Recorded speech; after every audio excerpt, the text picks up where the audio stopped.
the day. She's got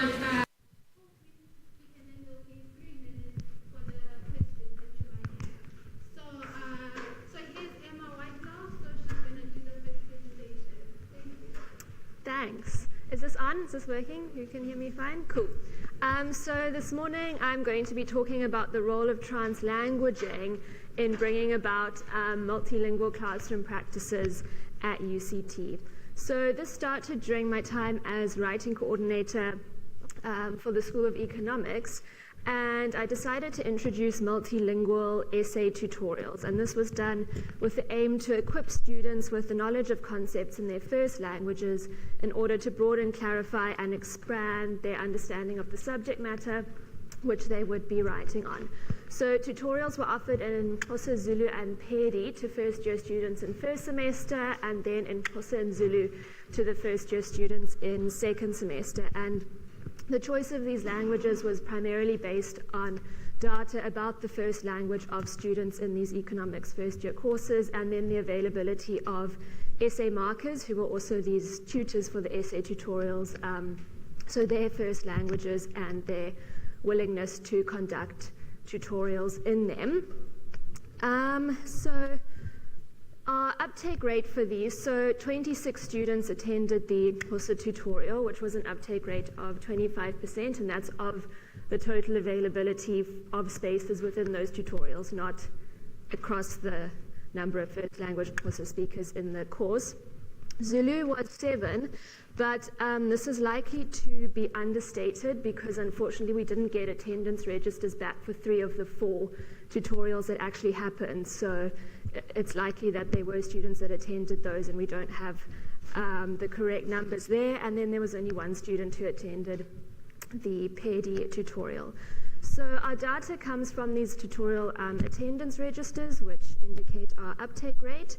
Then online evaluations, which provide a platform for students to comment on whether they found this process to be useful or not. And then also, of the 34 students that we have records for that attended these tutorials, unfortunately only 8 of them completed the online evaluation and provided feedback via that channel, but we did also have 186 students who completed the online evaluation whose first language is not English, who gave us reasons, for instance, about why they didn't attend those tutorials, some reasons just being that there were simply clashes with their other classes and tutorials, which meant that they couldn't attend them. But then lastly, we held some focus groups, and this was with 2 tutors who ran the multilingual tutorials, and then with 4 students. Unfortunately, we had planned to have these focus groups, and then they fell during some of the protest action last year, so we think that may have impacted the attendance for those a little bit as well. So just some results from the online evaluation. So we asked to what extent they agreed with the following statement: attending the essay tutorial made it easier for me to write my essay in English, and 6 out of those 8 students agreed or strongly agreed with that statement. We asked to what extent they agreed with the essay tutorial helped me better understand the economic concepts relevant to the essay, and once again you can see a very similar spread there. And then lastly, to what extent they agreed with whether they would recommend the essay tutorial to a friend whose first language was not English, and the large majority of those 8 students said yes, they would do so. But that's not really my focus today. I want to talk about the translanguaging aspect and the actual language use that happened in these tutorials. So even though our focus groups were small, the data is significant because it suggests that while some students may be unaware that language is a critical factor for their academic success, some of the others are mindful that their understanding of concepts is often limited by terminology and discourses that don't include their everyday language, so to speak. So what do we mean by this everyday language? So translanguaging is sort of our conceptual framework here. And so it's argued that attempting to give two or more languages a defined role to play, one that keeps them strictly separate, sort of as code switching does. So now you're speaking Xhosa, now you're speaking English, is to ignore the far more fluid complexities of languages employed.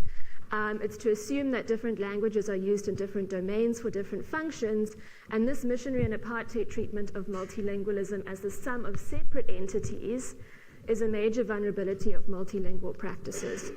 So translanguaging, on the other hand, then, is a process in which bilingual or multilingual individuals engage in a complex exchange that creates an other tongue which transcends the linguistic norms established by those in power. So this fosters promoting bilingual education within a multilingual education practice, not as a choice between English and another African language, but as both. So you use both simultaneously. We don't have to say, now you're speaking English, now you're speaking Xhosa. So in order to gauge everyday language preferences at the outset of our focus groups, we ask the tutors and students questions about their language practices outside the university, because very often practices outside will feed into language practices inside the classroom.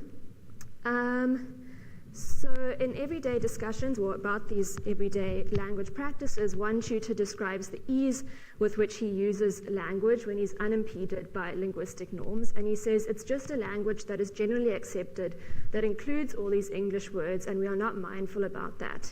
It's just because they make communication easy and we understand what you are talking about. And another tutor remarked about his language practices on social media. It's usually a mixture. You just flow with it.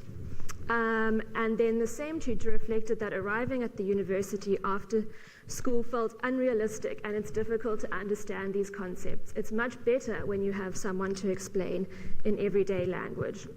And the fact that he doesn't name the language but just refers to it as his everyday language, the language that he speaks, is significant.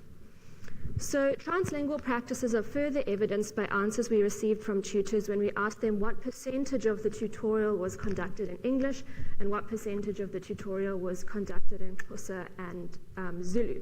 And their responses indicated that 40 to 60% of the tutorials were conducted in local languages, with the remainder in English. And so in achieving this fusion of languages, the tutor remarked that he would take English words and Xhosify them.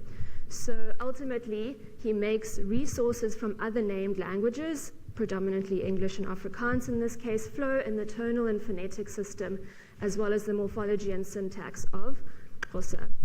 And so this everyday language is hinting at the fact that translanguaging allows this tutor agency to use familiar linguistic resources to illuminate concepts, so especially using the semantics of the semantics of African language morphology, so he uses these concepts to convey information that he may otherwise struggle to do so. So freedom from linguistic restriction implies that the grammar of a language, as well as its lexicon, can be used to students' advantage by forming an integral part of their linguistic toolkit, from which they can learn not only subject-specific discourses, but also a target language which may not yet be fully developed. So the relevance of translanguaging in an analysis of what the tutor has described here is that it doesn't require that all concepts have an equivalent word in African languages. So Go makes the argument that using the Xhosa word for force, amandla, doesn't convey the meaning of force when used in the context of physics. And so as Mesri has said, meaning needs to be negotiated within an appropriate community of practice. And so this emphasizes that students use what they already know to construct their own understanding of new information that they are presented with, creating a personal reconstruction which reflects appropriation of meaning formed on a transformed understanding. So simply allowing students access to a new lexical item isn't going to give them access to how it's used within a specialized domain. So providing meaning for a concept that allows students to translanguage makes it more likely that they'll create this personal reconstruction that they can identify with and remember. So if students are allowed to use these linguistic resources that are available to them to learn concepts and to express themselves academically, it would be extremely helpful, as our findings suggests. And one tutor notes how during the Zulu tutorial, students became more comfortable in the space as familiarity through language was created. And he describes how the space allowed students to become more open to asking questions. And then when that happened, he could see, okay, this is actually what they don't understand, because they felt comfortable enough to actually start probing further. So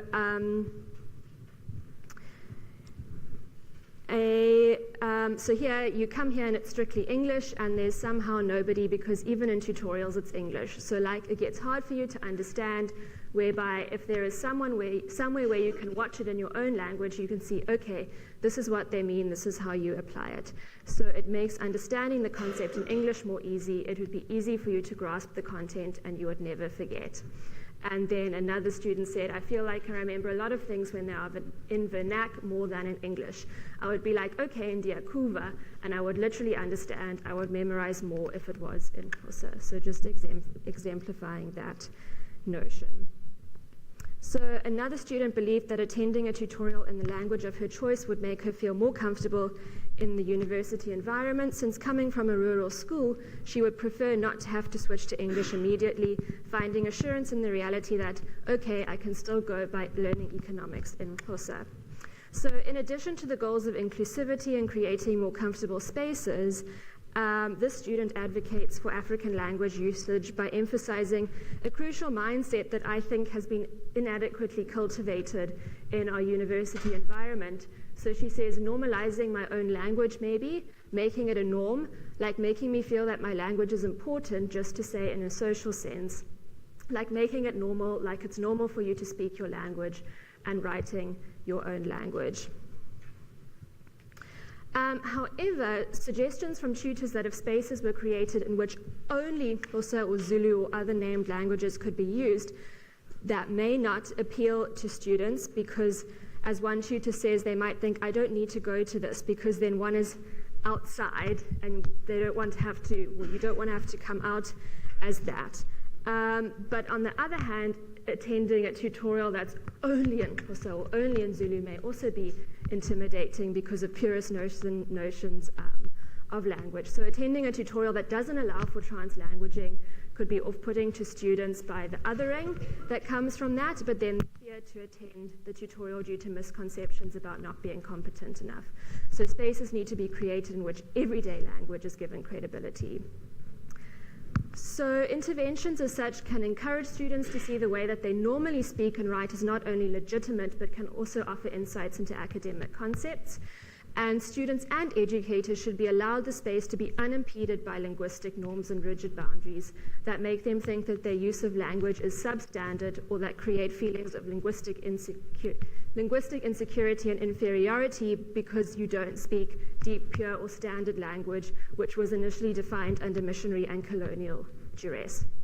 So such platforms will allow for the academic inclusion and re-empowerment of African languages, encourage a more inclusive learning environment, and allow students to form their own personal construction of concepts, thus enriching their understanding and improving retention. And I just want to say one. I'm just going to shout it out. Okay, there we go. Thank you very much for that presentation. I think you're doing some of the things that I aspire to do, but I find it very difficult in the chemical engineering context. And from your presentation, I would like just a few questions that have been a concern of mine in a space that you've created. I fully agree that when you communicate to students, especially I find in my classroom black students in their language, I just so happen to know 9 of the South African languages, they become more free to, open to questions and everything. So I agree that that kind of environment really does facilitate learning. But is it not concerning that if you conduct the tutorials in Xhosa and the assessments are in English, that you are disadvantaging? So my question there is, have you looked at the stats with the students who went to vernac tutorials and see how they perform in the test, because the assessments are in English and we're not developing that part of it. Because what we do in ChemEng is in first year we identify people who have problems with the English language, and then we work with CHED to develop the English language so that they learn in this, in the same space.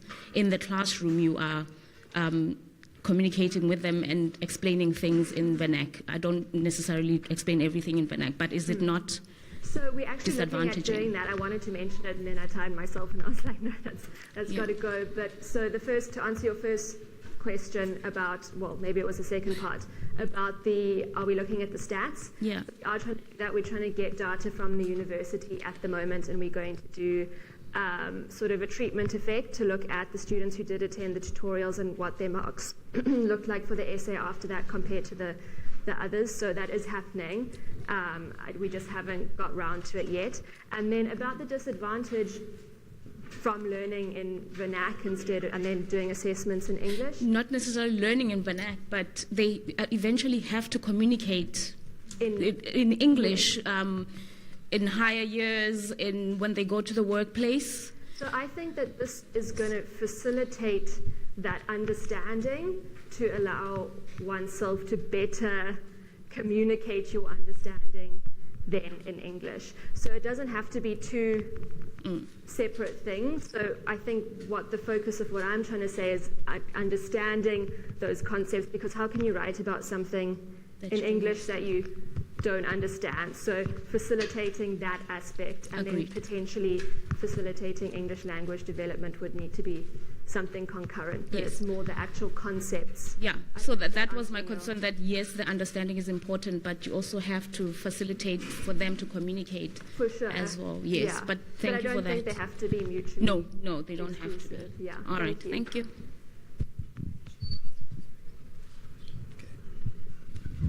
No, thanks, Emma, for your presentation. I think you are dealing with a topic that now, we are living in an age where we say it's this translanguaging 10. Well, it's not just South Africa, it's all over. So, and I'm quite excited that the starting point is not really what we're imposing to students, it's the practice. How do multilingual students communicate? Multilingual students draw on from different resources.